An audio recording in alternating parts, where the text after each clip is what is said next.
والصلاة والسلام على من لا نبي بعده أما بعد فأعوذ بالله من الشيطان الرجيم بسم الله الرحمن الرحيم هو الذي أرسل رسوله بالهدى ودين الحق ليظهره على الدين كله ولو كره المشركون قال الله في مقام آخر محمد رسول الله والذين معه أشداء على الكفار رحماء بينهم تراهم ركعا سجدا يبتغون فضلا من الله ورضوانا سيماهم في وجوههم من أثر السجود ذلك مثلهم في التوراة ومثلهم في الإنجيل كزرع أخرج شطأه فآزره فاستغلظ فاستوى على سوقه يوجب الزراع ليغيظ بهم الكفار قال الله في مقام آخر لقد من الله على المؤمنين إذ بعث فيهم رسولا من أنفسهم يتلو عليهم آياته ويزكيهم ويعلمهم الكتاب والحكمة قال رسول الله صلى الله عليه وسلم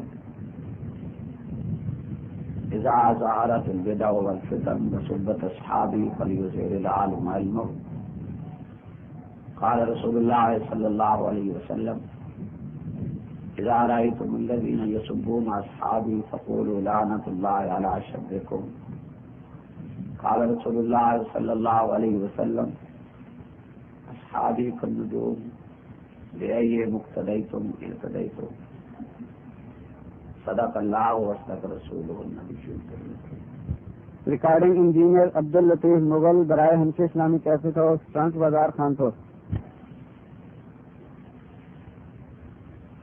معزز علماء کرام، گرامی قدر سامعین،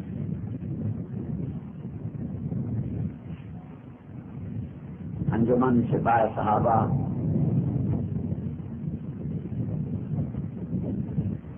سابقہ بعد اور ضلع امیر خان کے عزیز ہونہار جیال نوجوان،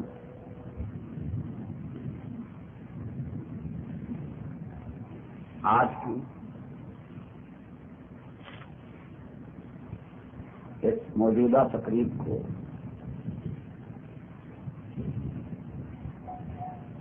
حیدر کرار کانفرنس کا عنوان دیا گیا ہے.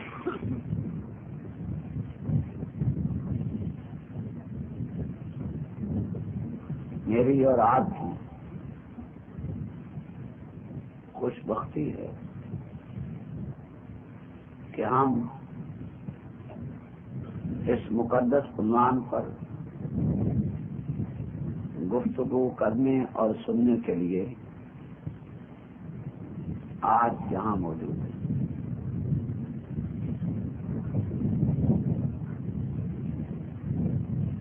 مجھے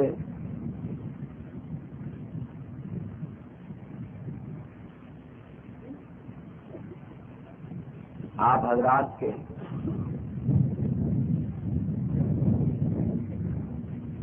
اتنی بڑی تعداد میں آنے کا احساس ہے اور آپ کے جذبات اور احساسات کی قدر ہے.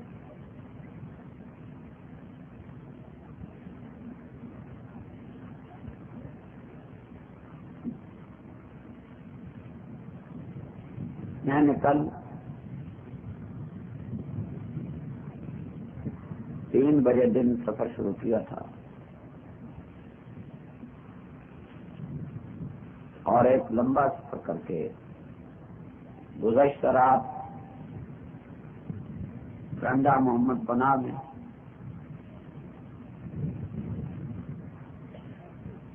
عثمان غنی کانفرنس کے عنوان سے گفتگو کی اور جلسے سے فراغت کے فوراً بعد ڈیرہ اسماعیل خان کا سفر شروع کیا. ساری رات جاگ کر تقریباً 10 بجے ہم صبح ڈیرہ اسماعیل خان پہنچے 2 گھنٹے وہاں ٹھہرنے کے بعد 12 بجے سفر شروع کیا اور اب رات کے 11 بجے آپ کے سامنے حاضر ہوں. آپ اس سے سفر کا اندازہ لگا سکتے ہیں. میری زندگی کا یہ طویل ترین سفر ہے. اگر میرے سامنے مشن نہ ہوتا،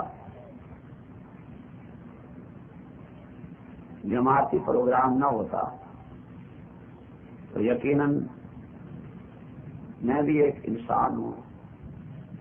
میں بھی وہ نخرہ کر سکتا ہوں جو نخرہ میرے ہم عمر دیگر خطبہ اور علماء کرتے ہیں. مجھے میرے اس مشن نے اور ان نوجوان عزیزوں کی اس محنت اور کوشش کی اور قبر و آخرت نے اس بات پہ مجبور کیا ہے کہ میں آرام و چین کا خیال کیے بغیر اس مشن پر اپنی تمام تر توانائی اور کوششیں صرف کر کے اہل سنت میں بیداری لاؤں. میں نے کبھی بھی اپنی گفتگو کے دوران اپنا سفر بیان نہیں کیا. نہ عادت ہے، نہ آپ میرے سفر کو سننے کے لیے آئے. معذرت کے ساتھ میں نے آج یہ اس لیے عرض کر دی ہے کہ ہو سکتا ہے کہ میں گفتگو زیادہ لمبی نہ کر سکوں اور آپ اسے محسوس کریں کہ اتنا سفر بھی کیا اور گفتگو کم کیوں کی ہے. اس لیے کہ میں اپنے اندر زیادہ ہمت نہیں پا رہا ہوں کہ میں آج کوئی لمبی گفتگو کروں. بہرحال ایسا ممکن ہے کہ آپ حضرات کے جذبات احساسات مجھے اس بات پر مجبور کریں اور رب العالمین توفیق عطا فرمائے تو ہو سکتا ہے کہ کچھ گفتگو لمبی اور طویل بھی ہو جائے. بہرحال دل کی اتھاہ گہرائیوں سے رب کی بارگاہ بھی التجا کیجیے کہ وہ ذات قدیر مجھے سچ اور حق کہنے کی توفیق بخشے. ہماری یہ تاریخ مسلسل جاری ہے. ہم چاہتے ہیں کہ ہم اصحاب رسول کے ناموں کو عام کریں. ملت اسلامیہ کا بچہ بچہ ان سے پوری طرح واقف اور آگاہ ہو. بلکہ ہماری تاریخ یہ بھی ہے کہ ہم اپنی اولاد کے نام بھی بجائے محمل الفاظ سے ان شخصیات کی طرف منسوخ کر دیں. آج کسی کا نام سونا ہے، کسی کا نام گلو ہے، کسی کا نام بدھو ہے، کسی کا نام نتھو ہے، کسی کا کوئی نام محمل نام. اور بڑے غلط ہم یہ چاہتے ہیں کہ ہم یہ نام بدلیں اور مقتدر اسلام کی مقتدر شخصیات کے نام پہ یہ نام رکھے جائیں تاکہ جہاں ان شخصیات کا تعارف ہوگا وہیں ساتھ ساتھ اس کا اجر بھی ملے گا کہ اسلام کی ایک مقتدر شخصیت کے مبارک نام سے کسی بچے کا یا بچی کا نام رکھ دیا گیا. بنیادی طور پر آپ کو ہمارا یہ موقف سمجھ لینا چاہیے کہ ہم صحابہ کرام کی عظم کو بلند کرنا چاہتے ہیں اور ان کی تعریف اور توصیف کو مدح کو ملک میں عام کرنا چاہتے ہیں. ہماری لڑائی اور ٹکر یہ بھی متعین ہے. میں آغاز ہی یہ چیزیں آپ کے ذہن میں اتارنا چاہتا ہوں. ہماری لڑائی صرف اور صرف کفر سے ہم ان فرقوں کے مابین جن پر کفر کا فتویٰ نہیں ہے اور وہ مسلمان فرقے شمار ہوتے ہیں ان کے مابین ہم نزاع نہیں رکھنا چاہتے. ہم ان کے مابین لڑائی نہیں لڑنا چاہتے. میں واضح کر دینا چاہتا ہوں ہماری بات دیوبندی بریلوی عنوان نہیں ہے، دیوبندی اہل حدیث عنوان نہیں ہے، مقلد غیر مقلد عنوان نہیں ہے. ہم اس بات سے عنوان نہیں ہیں، ہم اس بات میں نہیں الجھنا چاہتے، لیکن مجھے اس سے بھی کوئی سروکار نہیں اگر اپنے مقام پر مقامی حالات کے تحت کوئی شخص کسی دوسرے کی کسی غلط بات کا جواب دیتا ہے تو یہ اس کے مقامی حالات، ہمیں اس سے کوئی سروکار نہیں، ہمیں اس سے نہیں الجھنا ہے۔ ہم آپ کو اپنا موقف فرض کر رہے ہیں کہ ہم دیوبندی بریلوی نظام میں نہیں الجھیں گے، مقلد غیر مقلد کے نظام میں نہیں الجھیں گے، سماع موتا اور غیر سماع موتا کی بات میں ہم نہیں الجھیں گے۔ ان مسائل کو ہم وہ بنیادی مسائل نہیں سمجھتے ہیں کہ جن کی وجہ سے امت پاک دی جائے یا جن کی وجہ سے اتنی خلیج وسیع کر دی جائے کہ دشمن امہات المومنین پر تبرہ کرنے میں آسانی محسوس کرے یا دشمن اصحاب رسول کو گالی دینے میں جھجک محسوس نہ کرے۔ دشمن کے سامنے ہماری یہی کمزوری کہ اسے نظر آتا ہے ہر مسجد میں لڑائی ہے، ہر مدرسے میں لڑائی ہے، ہر محلے میں لڑائی ہے، اور عین صبح کی نماز کے بعد لاؤڈ سپیکروں کے دہانے ایک دوسرے کے خلاف کھل جاتے ہیں اور تمام تر توانائی وہاں صرف کر دی جاتی ہیں اور بہت چھوٹے مسائل پر صرف کر دی جاتی ہیں۔ ہم ان بحثوں میں الجھے بغیر اس بنیاد پہ کام کرنا چاہتے ہیں کہ ہماری یہ بات یا ہمارا یہ نظام دشمنان اصحاب رسول اور دشمنان اسلام کو اس بات کی جرت دلا رہا ہے کہ وہ کھول کر اصحاب رسول کو اور امہات المومنین کو گالی دیں۔ میرے سنی بھائیوں، یہ بات مات میری لفاظی نہیں، آج وہ تمام تر لٹریچر پاکستان میں موجود ہے جس میں اصحاب رسول کو ماں کی گالی، بہن کی گالی، بیٹی کی گالی، کتا، خنزیر، شیطان کا ایجنٹ، شیطان سے بڑا جہنمی، فرعون، نمرود، قارون، ابلیس کا نطفہ، لواطت کا عادی، زانی، فسادی، شرارتی، کافر، منافق، ملعون، یہ تمام وہ الفاظ ہیں جو رافضی لٹریچر میں موجود ہیں اور تحریر کی صورت میں موجود ہیں، اور یہ تمام لفظ جن کتب میں پائے گئے ہیں وہ تمام تر کتابیں اردو، فارسی اور عربی میں آپ کے پاکستان میں موجود ہیں، اور انہیں بڑی تکنیک کے ساتھ، بڑے پلان کے ساتھ پھیلایا جا رہا ہے۔ جہاں میں علماء کرام سے اپنے سنی بھائیوں سے پوچھنے کا حق رکھتا ہوں کہ ایک طرف اصحاب رسول کو جہنمی کتا لکھا جا رہا ہو اور دوسری جانب آپ 11ویں کے مسئلے پہ بحث کر رہے ہوں، جہاں آپ کو آپ کی غیرت اجازت دیتی ہے ایک طرف امہات المومنین میں سے سیدہ کائنات طیبہ طاہرہ سیدہ عائشہ کو بندریہ تحریر کیا جا رہا ہو، اور دوسری طرف آپ آمین بالجار پہ بحث کر رہے ہوں اور اس پہ بحث کر رہے ہوں کہ مردہ سنتا ہے یا نہیں سنتا، کیا آپ کو آپ کی قبر اجازت دے رہی ہے، کیا آپ کو آپ کی خیرت اجازت دے رہی ہے، کیا آپ کو آپ کا ایمان اجازت دے رہا ہے، کیا آپ کو آپ کا رب اور رسول اجازت دے رہا ہے کہ ایک طرف کفر ننگا ڈانس کرتا ہو اور دوسری طرف آپ ان فروعی مسائل پہ تمام انرجی ضائع کر دی؟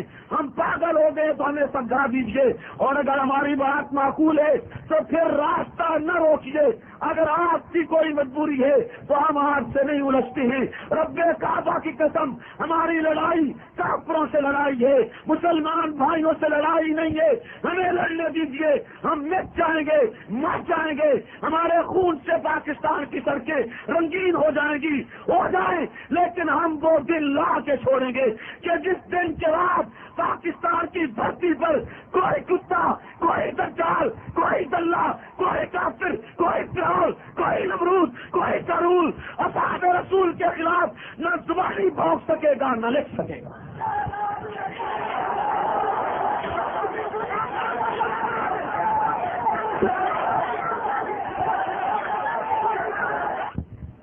یہ وہ نوجوان ہیں جن کو میں ٹی وی سے کھینچ لایا ہوں، یہ وہ نوجوان ہیں جنہیں میں سینما سے کھینچ لایا ہوں، یہ وہ نوجوان ہیں جنہیں میں سٹہ بازی اور جوئے سے کھینچ لایا ہوں۔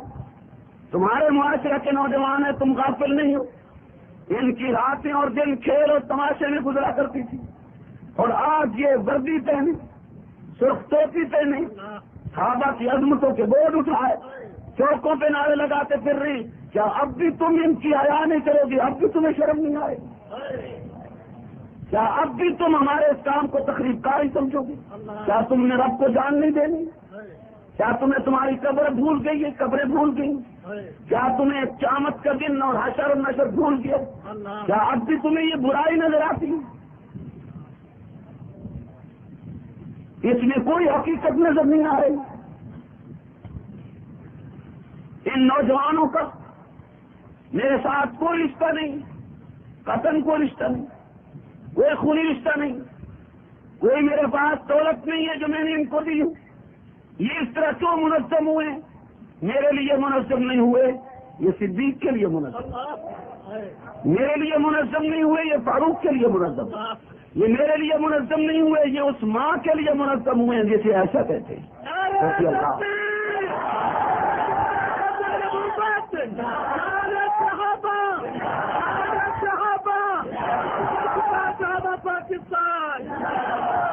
انہوں نے مجھ سے کیا لینا ہے، آپ سے کیا لینا ہے؟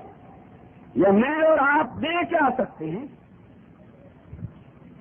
اب بھی میری جماعت کے دو ذمہ دار رہنما 2.25 سال سے جیل میں، 2.25 سال، اور معمولی سے کیس میں نہیں، 302 کے کیس میں، جس میں ایک ملزم میں بھی ہوں اور ضمانت پہ باہر ہوں، اور ان دو کی ضمانتیں بھی نہیں ہوئی 2.25 سال کے اندر ہے۔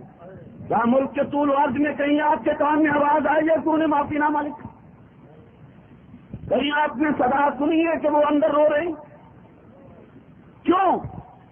وہ کس لیے اس مصیبت میں الجھ گئی ہے، اور کیوں اتنی ثابت قدمی کے ساتھ ظلم و ستم کی چکی میں پس رہے ہیں؟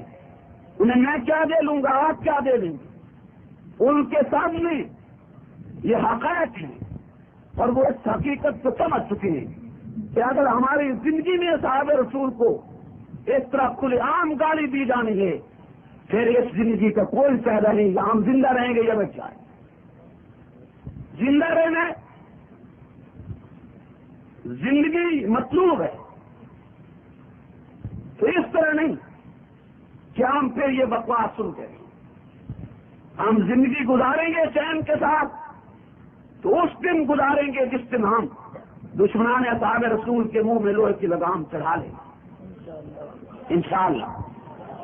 لیکن میں پھر کہتا ہوں کہ ہو سکتا ہے ہماری زندگی میں ہم سے نہ ہو سکے، لیکن اتنا ضرور ہے کہ ایک نہ ایک دن یہ کام ہونا ہے، اور ضرور ہونا ہے اور ہو کر رہے گا، اور پاکستان کی نیشنل اسمبلی کو یہ فیصلہ کرنا پڑے گا کہ دشمنان اصحاب رسول کا اسلامی فرقوں کے ساتھ کوئی تعلق نہیں۔ محنت ضرور لگتی ہے میرے بھائی، ہر تاریخ ایک وقت مانگتی ہے، ہر تاریخ قربانی مانگتی ہے، اور ہر تاریخ ایک مہلت مانگتی ہے۔ اگر نیک نیتی کے ساتھ اس میں کام کو جاری رکھا جائے تو ایک نہ ایک دن وہ ضرور آ جاتا ہے کہ جب رب العالمین اس میں برکت ڈال دے۔ آج سے بہت عرصہ پہلے جب بر صغیر کا عظیم خطیب، صدیوں تک یہ کیسا خطیب نظر نہیں آتا ہے، ایک منٹ میں لاکھوں کے مجمع کو رلانے والا اور اسی منٹ میں ہنسانے والا، ساری رات پورے تسلسل کے ساتھ بولنے والا، اور جس نے زندگی کے قیمتی 14 سال جیل کی نظر کر دیے، جسے تاریخ امیر شریعت عطا اللہ شاہ بخاری کے نام سے جانتی ہے۔ امیر شریعت عطا اللہ شاہ بخاری، شریعت عطا اللہ شاہ بخاری، جب وہ کہا کرتے تھے کہ قادیانی کافر اور غیر مسلم ہیں اور یہ غیر مسلم قرار پا جائیں گے، تو لوگ اس وقت بھی ایسے مل جاتے ہیں جو کہتے بڈھا پاگل ہو گئے، یہ کیسے ہو سکتا ہے کہ قادیانی اتنی بڑی قوت اور وہ پاکستان میں غیر مسلم قرار پا جائے؟ لیکن ایک وقت تھا کہ جب بخاری اس دنیا میں نہیں تھا، لیکن قادیانیت اپنے دلوں میں گھس چکی ہے۔ یہ وقت آیا ہے اور ہم نے آنکھوں سے دیکھا۔ ہم بھی اگر بدنیت نہیں ہیں تو ہمیں اپنے رب پہ بھروسہ رکھنا چاہیے کہ یہ وقت بھی آئے گا جس دن صدیق کا دشمن قادیانی کی طرح پاکستان کی اسمبلی میں غیر مسلم تسلیم کر لیا جائے گا. یہ توقع ہمیں رکھنی چاہیے اور ہم اس پہ دلیل بھی رکھتے ہیں. یہ موقف ہمارا جذباتی موقف نہیں، نہ ہم کسی غصے اور جوش و جذبے کی بنیاد پہ اٹھے، بلکہ ہم اس پر شرعی موقف رکھتے ہیں اور اس پہ دلیل رکھتے ہیں، بڑے مضبوط ترین دلیل. گرامی قدر، مجھے جہاں اپنی صحت کا احساس کرنا ہے وہاں آپ کا احساس بھی بدستور کرنا ہے کہ آپ رات کا مزید کتنا حصہ جاگ سکتے ہیں. اگر آپ مجھے احساس دلا دیں کہ آپ کچھ دیر اور جاگیں گے تو میں مزید آگے گفتگو کی ابتدا کرتا ہوں، اور اگر آپ مزید نہ جا سکتے تو پھر میں اسی مختصر موقف پر جو میں نے شکایت صحابہ کا عرض کر دیا اکتفا کر لیتا ہوں جیسے آپ کی رائے.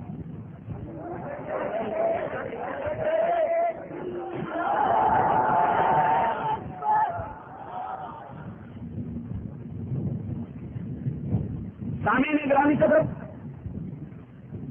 محترم بزرگوں، عزیز نوجوان،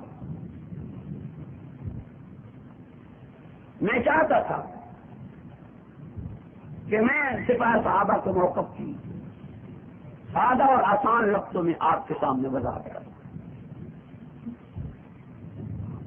ساتھ ہی میں سپاہ صحابہ کے عزیز نوجوانوں سے بھی درخواست کروں گا کہ انہیں بھی اپنے موقف سے ہٹ کر کسی کے ساتھ الجھنا نہیں چاہیے. وہ پوری لگن کے ساتھ اپنے موقف پہ گامزن رہیں اور اصحاب رسول کی مدح کے لیے، منقبت کے لیے رات دن وہ جتنا کام کر سکتے ہیں وہ کرتے چلے جائیں، جتنا ان کی ہمت میں ہے، جتنا بس میں ہے. اسی لیے میری آپ کی اور ان نوجوانوں کی اجازت. اصحاب رسول عام شخصیات نہیں، وہ اسلام کی مقتدر شخصیات. اصحاب رسول متنازع شخصیات نہیں، مسلمانوں کے عام متنازع نہیں. جو صحابہ کرام کے ساتھ عقیدت نہیں رکھتا ہے ہم اسے مسلمان نہیں سمجھتے. اس لیے میں یہ لفظ استعمال کر رہا ہوں کہ اصحاب رسول متنازع شخصیات نہیں، یہ غیر متنازع شخصیات. گزشتہ رات ترنڈا میں نے بنیادی طور یہی لفظ کہا تھا اور اسی سے آگے گفتگو کا آغاز کیا کہ اصحاب رسول متفقہ شخصیات. کیوں؟ قرآن کہتا ہے فَإِنْ آمَنُوا بِمِثْلِ مَا آمَنْتُمْ بِهِ فَقَدِ اهْتَدَوْا. ایمان بنیادی چیز ہے. ایمان کے بغیر نماز، روزہ، حج، زکات کوئی بھی نیک عمل قابل قبول نہیں ہے. ایمان کے بغیر جنت کا داخلہ نہیں مل سکتا. ایمان کے بغیر بخشش نہیں ہو سکتی. ایمان ہی وہ سب سے بڑی دولت ہے یہ ایک شخص کو دنیا میں حاصل کر لینی چاہیے.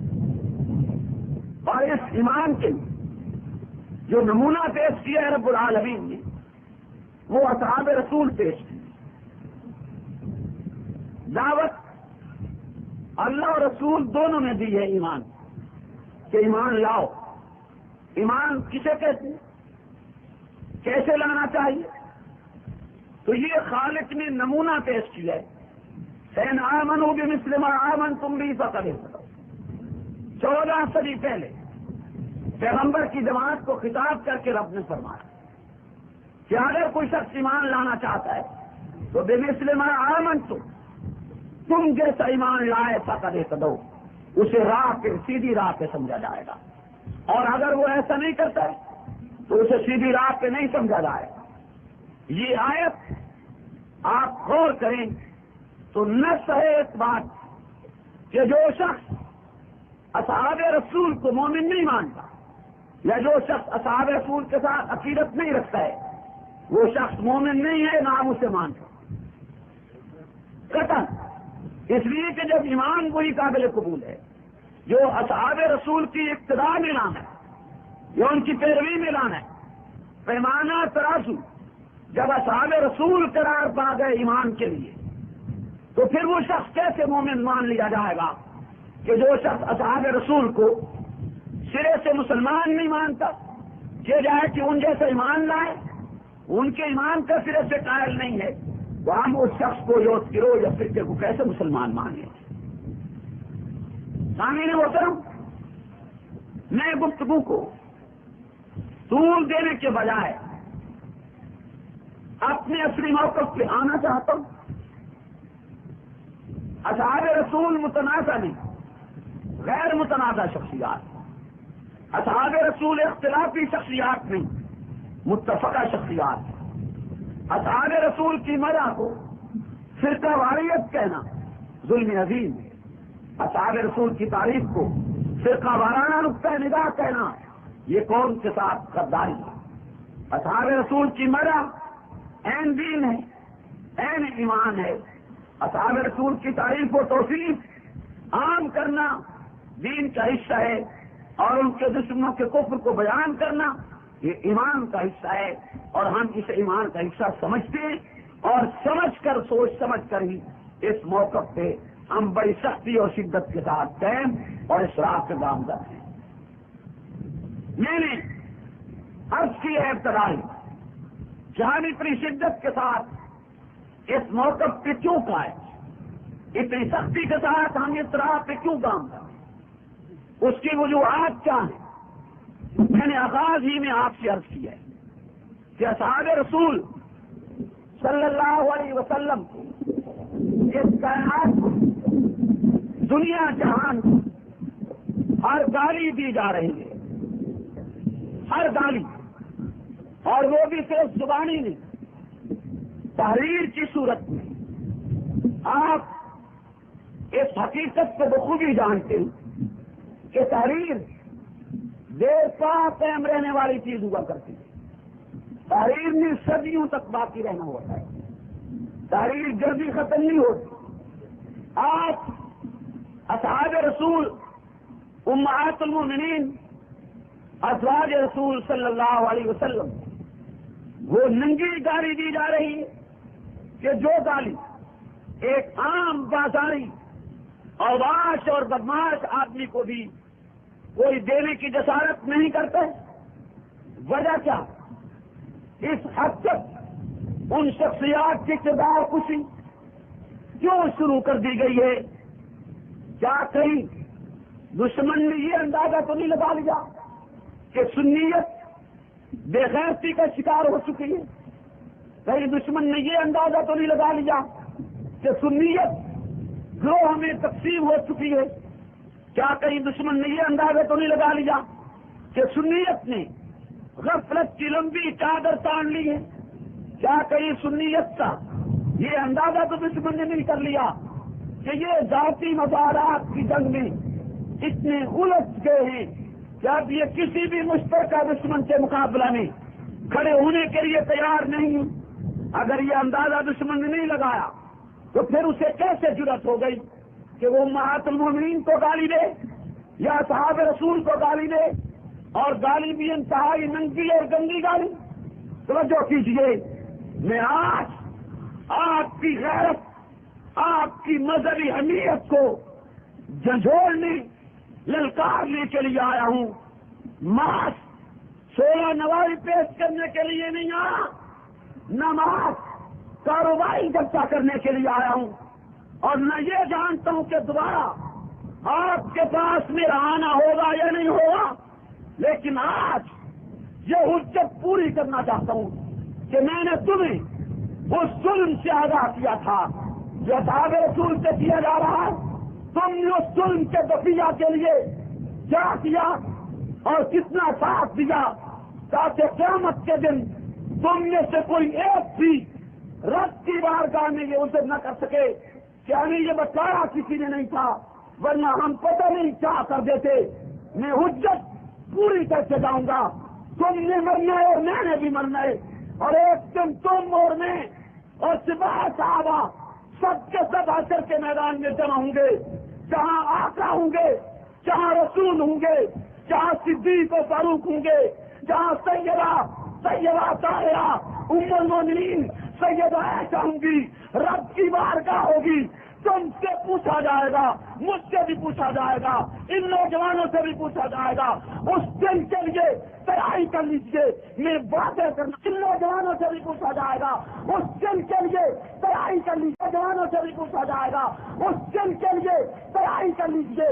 میں باتیں کرنا چاہتا ہوں، آپ کے ملک میں فاروق اعظم کے خلاف لکھی جانے والی کتاب مناظرہ حسنیہ سرگودا سے چھپی ہے، جس کا کافر اور غلیظ مصنف بڑی کھلی بکواس لکھتے ہوئے ظاہر کرتا ہے کہ عمر بن خطاب اور اس کے تمام ساتھی جہنمی کتوں میں سے کتے ہیں۔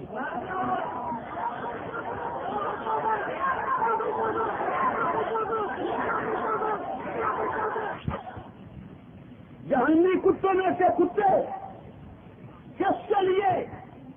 مراد پیغمبر چاہیے، کس کے لیے؟ مراد رسول کے لیے۔ یہ لفظ کس کے لیے لکھے گئے؟ جو آج کی جنت میں پہلوے رسول میں ہے۔ کیا روزہ نبی کے جنت ہونے میں کوئی شک ہے؟ کیا روزہ نبی پہ رحمت برسنے میں کوئی شک ہے؟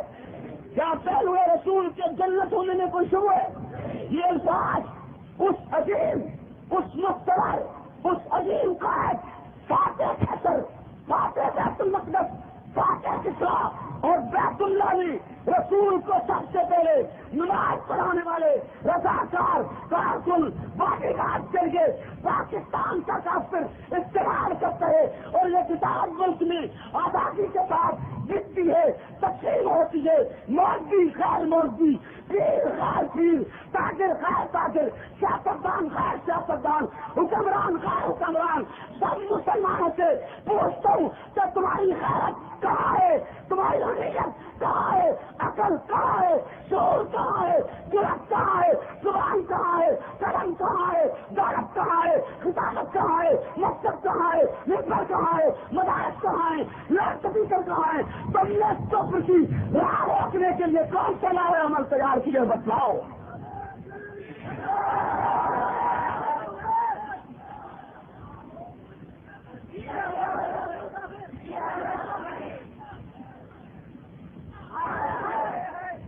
یہ لفظ فاروق اعظم کے لیے اتنے گندے لفظ، کوئی کتاب دکھائیے مجھے جس میں کسی مولوی کو یہ گالی دی گئی ہے، کوئی کتاب دکھائیے مجھے پاکستان جس میں کسی پیر کو یہ گالی دی گئی ہے، کوئی کتاب دکھائیے پاکستان میں جس میں تحریراً کسی کتاب میں کسی وزیر، کسی صدر مملکت یا کسی مشیر یا ایم ایل اے یا ایم پی اے کو یہ گالی دی گئی ہو۔ اگر نہیں تو یارو صحابہ لاوارث رہ گئے، انہیں آج پاکستان میں کتا کہا ہے، اور کتا بھی عام کتا نہیں، معاذ اللہ جہنمی کتا۔ میرے سنی بھائی، یہ وہ کفر ہے جو ہمیں چین نہیں دینے دیتا۔ ہم چین کی نیند اور چین کی زندگی بسر کرنا بھول چکے ہیں، اور یہ محض دعویٰ نہیں، حقائق ہے۔ سپاہ صحابہ کے 3 کارکن شہید ہو چکے اس راہ میں، 20 زخمی ہو چکے، 300 کارکن اب تک گرفتار ہو چکے ہیں، 2 ابھی تک گرفتار ہیں، 20 پر مقدمات قائم ہیں، اور اس پہ اضافہ یہ کہ رات کے لیے نوجوانوں تقریب کاری کے تانے دیے جاتے ہیں، فسادی اور شرارتی کہا جاتا ہے، یعنی یہ شرارت کے صدیق کا نعرہ سڑک سے کیوں بلند کرتی، یہی فساد کے فاروق اعظم کی شخصیت کو چوکوں اور چوراہوں پہ کیوں اجاگر کرتے پھر رہے ہیں۔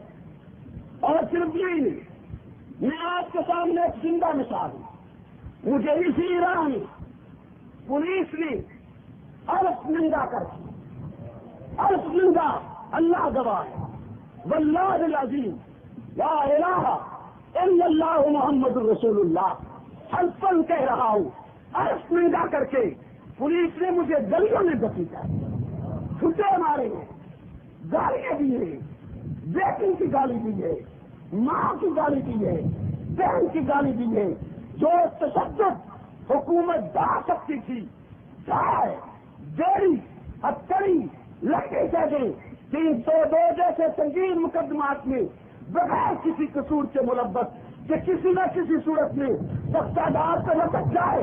میں تم سے پوچھنا چاہتا ہوں، تمہیں تمہاری ماں سے دودھ کا راستہ دے کر کیا میں پاگل ہوں؟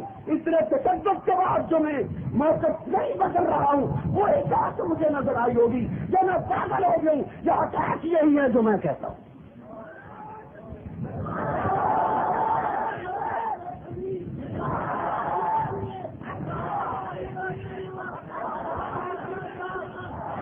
اور پھر کیا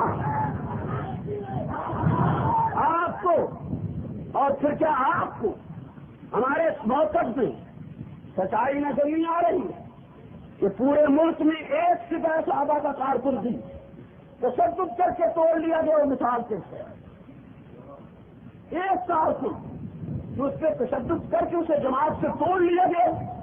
آپ مثال پیش کر کے اس 15ویں صدی میں، اس 15ویں صدی میں جو کتنوں کا دور، یہ حقائق ہے کہ ہم الحمدللہ صحیح لائن پہ جا رہے ہیں اور اس کفر کے خلاف اٹھنا ضروری ہے. اور اس کفر کی موجودگی میں لمبی چادر تان کے نیند سو جانا یہ اپنی قبر اور آخرت برباد کرنے کے مطابق ہم سمجھتے ہیں.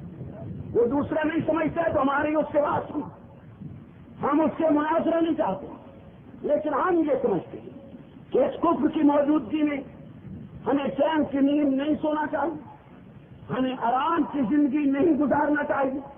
ہم سے رات اور دن میں جو ہو سکے ہم اس کفر کی راہ روکنے کے لیے وہ سب کچھ کر گزرنے کے لیے اپنے آپ کو تیار پاتے ہیں انشاءاللہ.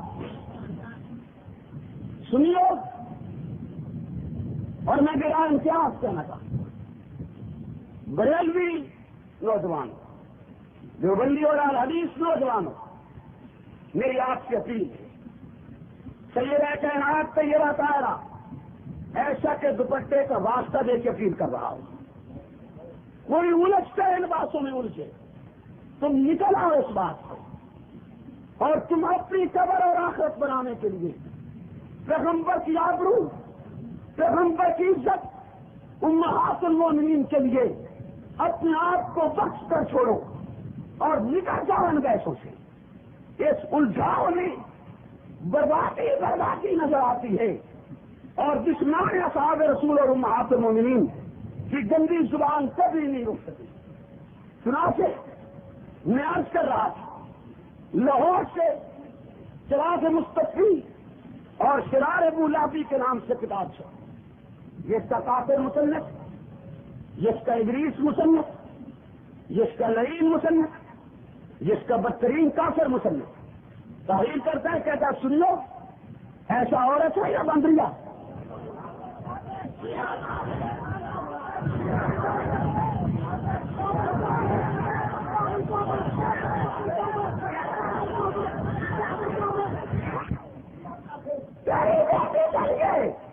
مالکی کی بیٹی چلیے، بیٹی چلیے، رقص کسی نے نہیں لکھے، صدیق کی بیٹی ہمارے ساتھ وہ نبی کی آبرو چلی ہے جو اسے کوئی کتا یہ رقص لکھے.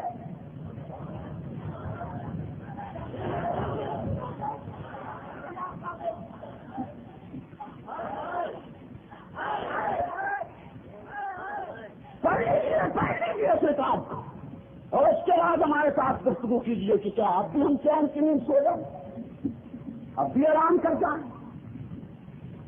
الحمدللہ ہم بہت سارے کامیابی کے مناظر طے کرتے ہیں. ایک وقت ایسا تھا کہ سنی اسلام بھی ہماری بات نہیں سنتے.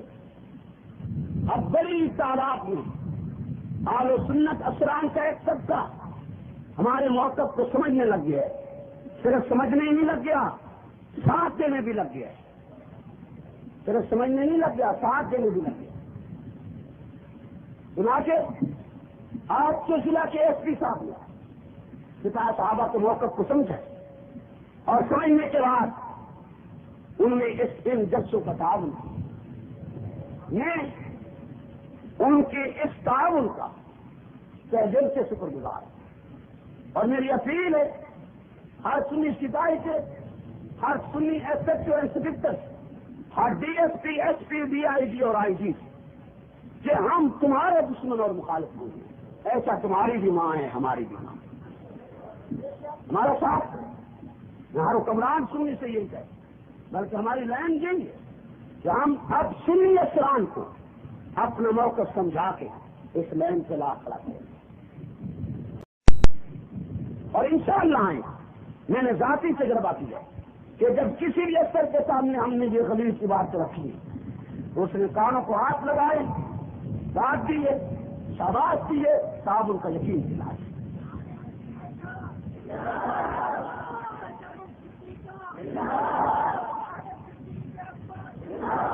بنیادی کمزوری یہ رہی کہ ہم نے سچے تک اپنی بات پہنچائی نہیں۔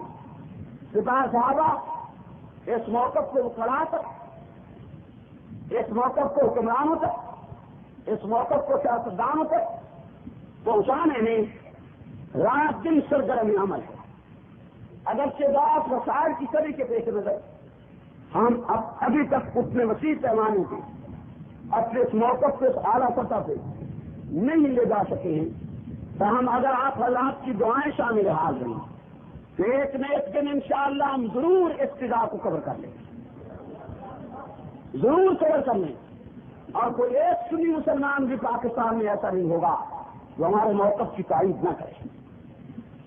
کون مسلمان ہے جس کے دل میں رتی بھر ایمان ہو اور وہ یہ کفریات سننے کے بعد پھر چپ رہ جائے؟ خاموش رہے؟ کون سنی مسلمان؟ ایک کتاب آپ کے ملک میں احباب رسول کے نام سے چھپی، بکر دریا خان، اور اس کا ملعون مصنف تعریف کرتا ہے کہ عائشہ کو رضی اللہ عنہ نبی علیہ السلام اپنے کندھوں میں بٹھا کر کھیل تماشا دکھایا کرتے اور ایسا کھیل دیکھنے کی عادی۔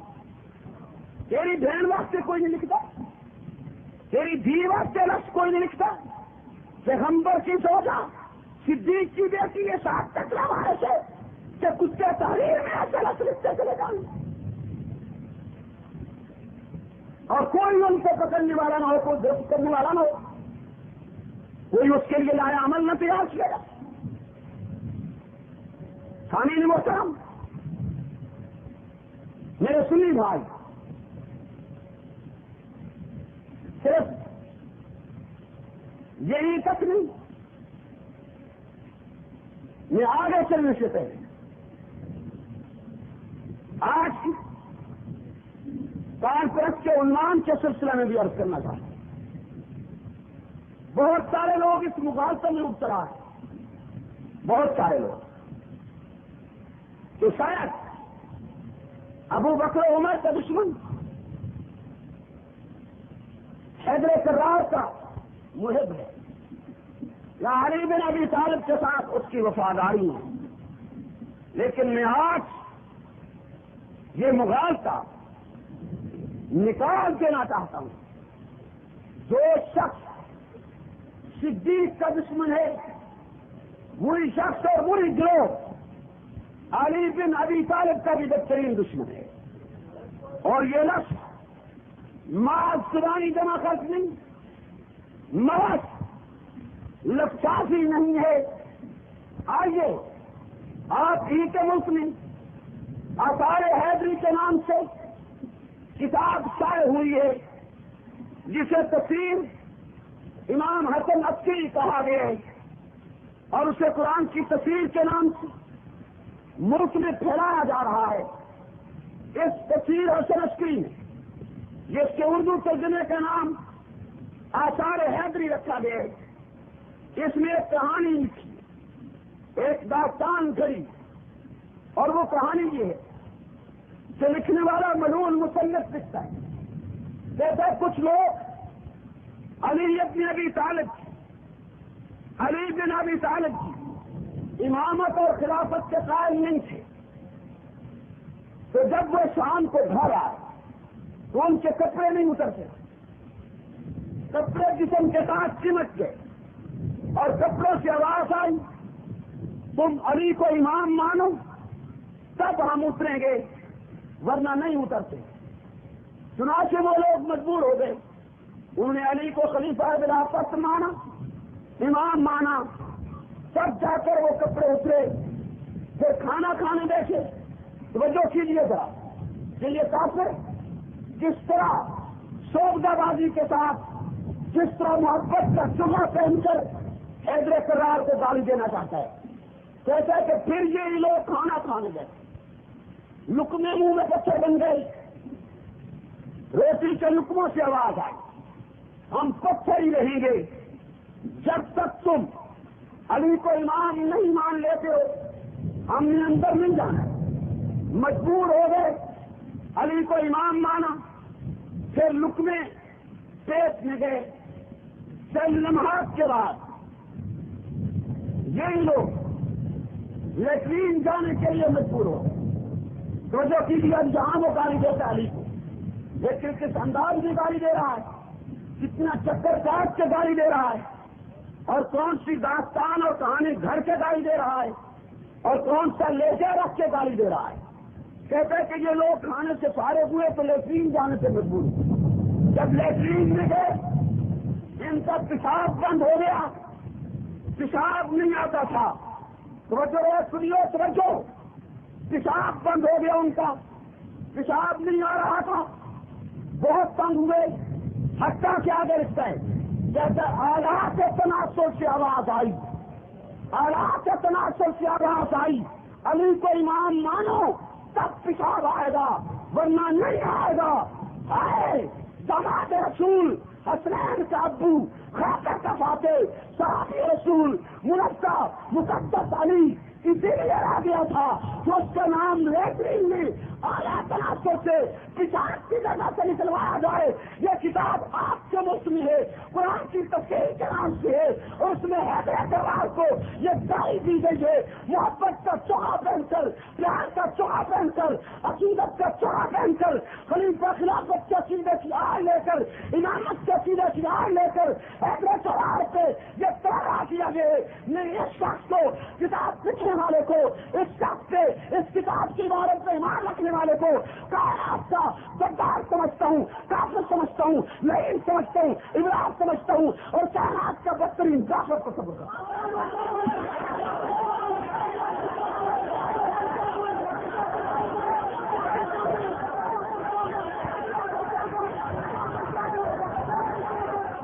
پھر کیا غلط کیا سپاہ صحابہ نے، پھر کیا جرم کیا سپاہ صحابہ نے کہ جہاں جہنمی کتا ہے، حیدر کرار کا نام اس غلط جگہ سے نکلوا رہے ہوں۔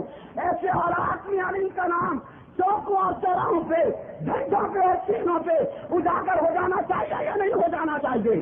بلند آواز سے کہیے، بلند آواز سے اور اسی آواز سے، میں جس طرح صدیق کی عظمت کا قائل ہوں، میں جس طرح صدیق سے پیار کرتا ہوں، اسی طرح علی سے پیار کرتا ہوں۔ جس طرح صدیق کے دشمن کو کافر سمجھتا ہوں، اسی طرح علی کے دشمن کو کافر سمجھتا ہوں۔ صدیق و علی کا دشمن ایک تھا، ایک ہے، مشترک دشمن ہے۔ سپاہ صحابہ اطاعت رسول کی مدد عام کر دے گی، ان کے دشمنوں سے کفر کو بھی عام کر دے گی۔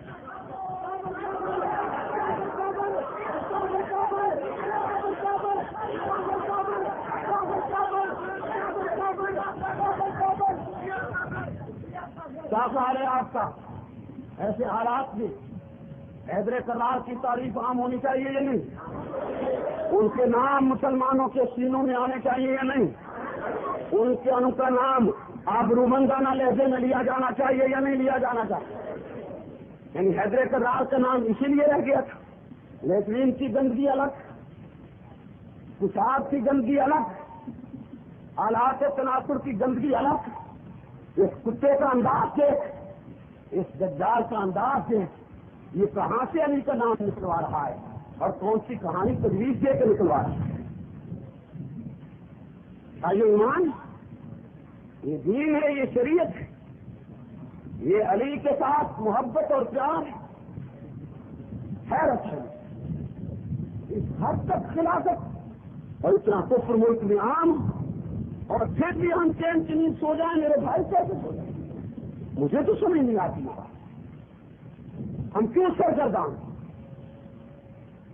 اور کس وجہ سے سرگردان؟ توجہ کیجیے،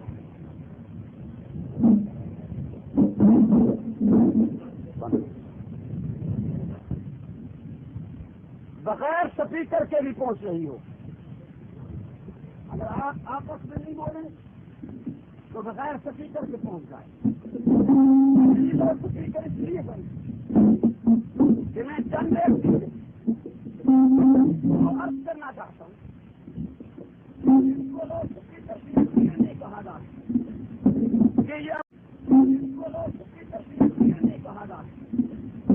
کہ یہ آواز کروں جائے جہاں بچیاں سنی بہنیں سنی اور الفاظ اتنے گندے کہ جن کی آواز میں گھروں تک جانا پسند نہیں کرتا، لیکن انہیں آپ کے سامنے کیوں پیش کر رہا ہوں؟ اس لیے پیش کر رہا ہوں کہ آپ یہ ایک لمبی نیند سو گئے ہیں، لمبی نیند آپ میں بیداری آئی.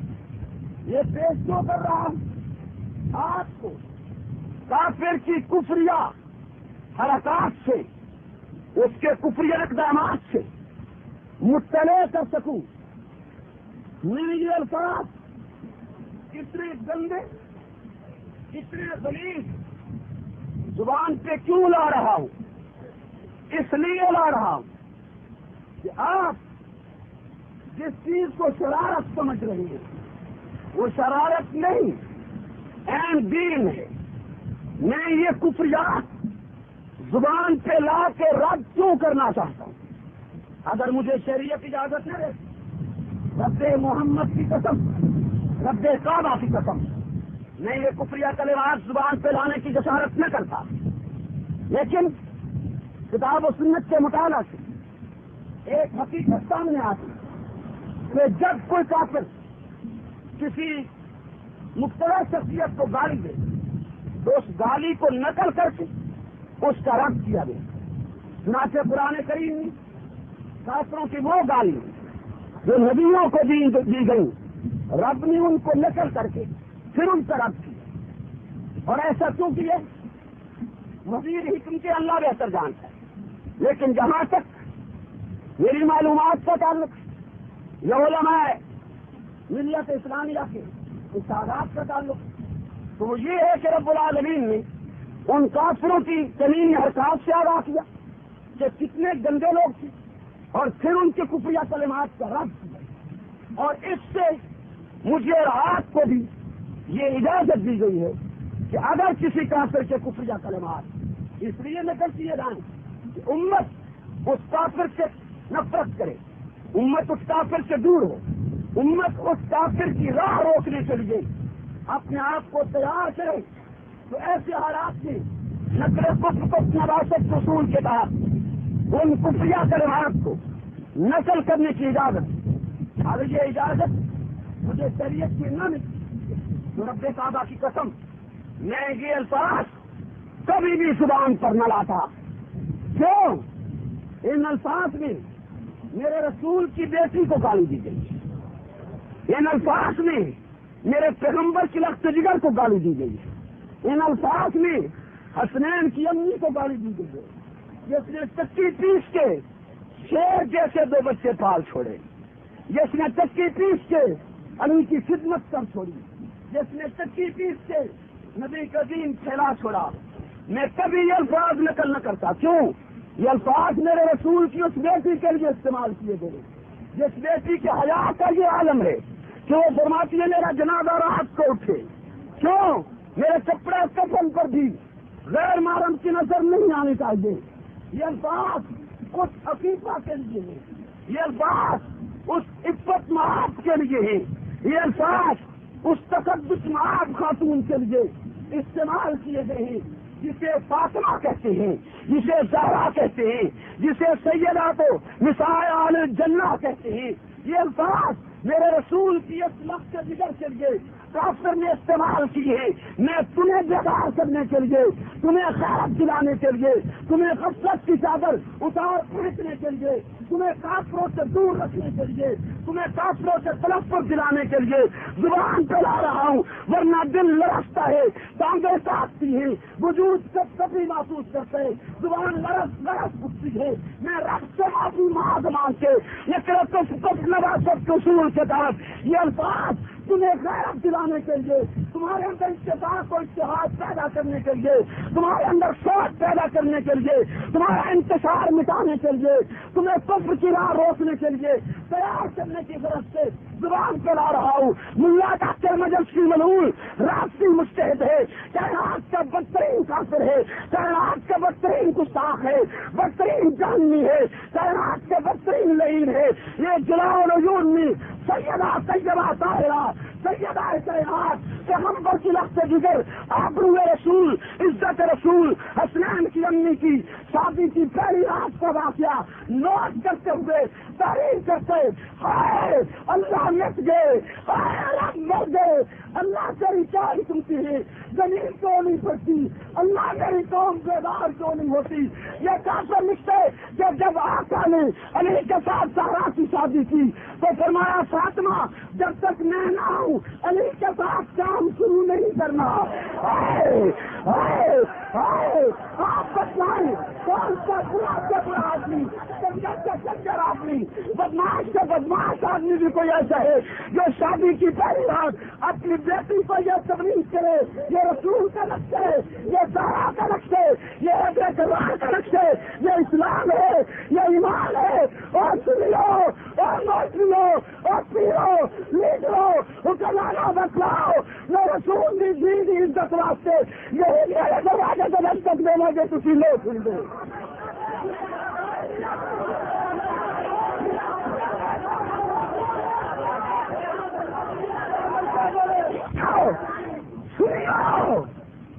سنیو اس ڈاکٹر نے یہی تک اپنے ناپاک قلم کفریہ قلم خلافت بھرا قلم کو نہیں روکا، اس سے آگے بڑھتے، اس سے آگے مسلمانوں کا دل چیرتے ہے، اس سے آگے رسول کو رنگاتا ہے، اس سے آگے کفر بڑھتے، گندا کفر، ننگا کفر، غلیظ کفر آگے بڑھتے، کہتے کہ جب زہرا علی کے گھر پہنچ گئی پیچھے رسالت محاب آئے اور انہوں نے علی کی ٹانگیں اور فاطمہ کی ٹانگیں پکڑ کے بستر پہ برآمد کی۔ مسلمان اللہ امت آ گئی، اللہ رسول کی امت جو آ گئی، یہ ایک راز بال ہے، ایک رستی ہے، یہاں پہ کیا رستی راج بال برستی ہے۔ تجھے کہاں سے لاؤں؟ کون ہے جو تیرا لہجہ لائے؟ کون ہے جو تیری کتابت لائے؟ کون ہے جو تیری جرت لائے؟ کون ہے جو تیری زبان لائے؟ کون ہے جو تیرا دل لائے؟ کون ہے جو تیرا ایمان لائے؟ یہ راج پال کب ختم ہوں گے؟ یہ کافر کب ختم ہوں گے؟ میری قوم کب زندہ ہوگی؟ امت مسلمہ کب بیدار ہوگی؟ ہائے اللہ رسول کی جیدہ نقشہ، ہائے رب پیغمبر کی شاہزادی کے لیے یہ بکواس ہے۔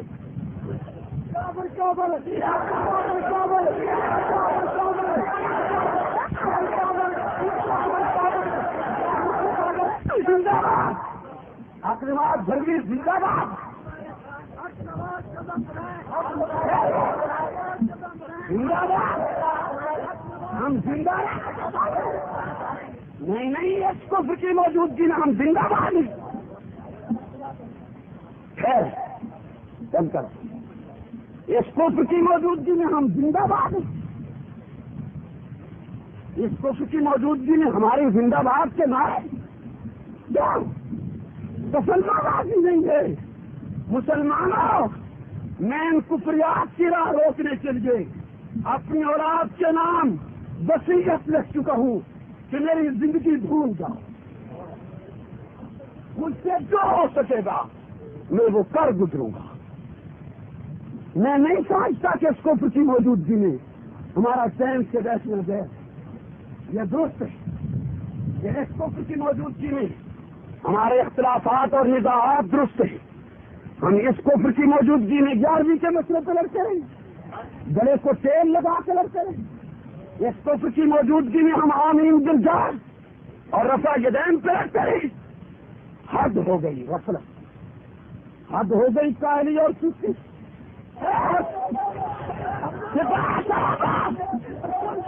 سپاہ صحابہ جرأت، بلبلا، شجاعت، بہادری، گلئی، ایمان، استقلال، حب اصحاب رسول کا نام ہے، اس کے سوا سپاہ صحابہ اور کچھ نہیں ہے۔